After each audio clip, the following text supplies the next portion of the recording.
का दैनिक मन्ना। Praise Lord. परमेश्वर की पवित्र नाम की महिमा हो। नया दिन नई उम्मीद में आप सभी का स्वागत है। आज के ध्यान के लिए हम निकाल के पढ़ेंगे यिर्मयाह 17वां अध्याय 17वां वचन। मुझे न घबरा, संकट के दिन तू ही मेरा शरण स्थान है।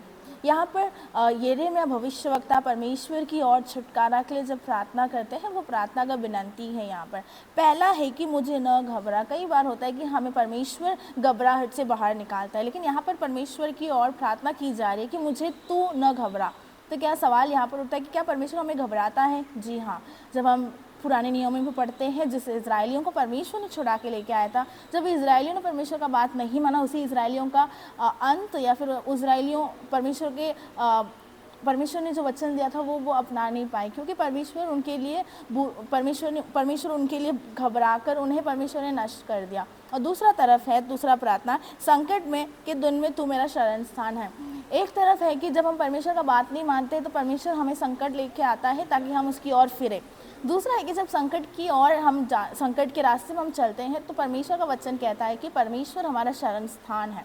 परमेश्वर हमारा शरण स्थान होने के कारण हमारा छुटकारा, हमारा वहाँ से बाहर निकलने का रास्ता भी परमेश्वर ही देगा। तो आज का दिन हो सकता है कि आप बहुत सारे संकटों के रास्ते में चल रहे हो, बहुत सारे प्रश्न आपके सामने हैं, आप कैसा इसको करोगे, कौन मेरा सहायता करेगा, मैं इस रास्ते से कैसे निकल के आगे बढ़ूँ, ये अगर सवाल आपके दिल में है, दिमाग में है, तो परमेश्वर का वचन कहता है कि संकट के दिन में परमेश्वर हमारा शरण स्थान है।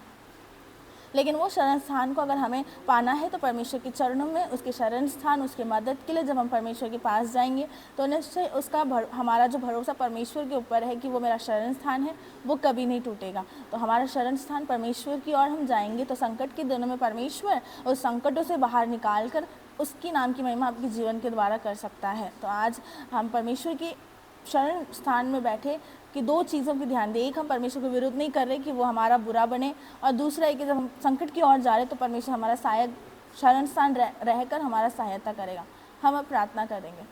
स्वर्गीय पिता, इस सुंदर समय के लिए हम आपको धन्यवाद करते हैं, अपने देव वचन के लिए धन्यवाद। इस वचन के अनुसार परमेश्वर हम आपके आज्ञा को उल्लंघन न करते हुए आपके आज्ञाओं को मानकर चलने के लिए आप अनुग्रह कीजिए। संकट के रास्ते में चलने वाले हर एक लोगों का शरण स्थान बनकर उन्हें छुड़ाइए और उनके लिए नया रास्ता खोल के दीजिए ताकि वो आगे बढ़े और आपके नाम की महिमा उनके जीवनों के द्वारा हो।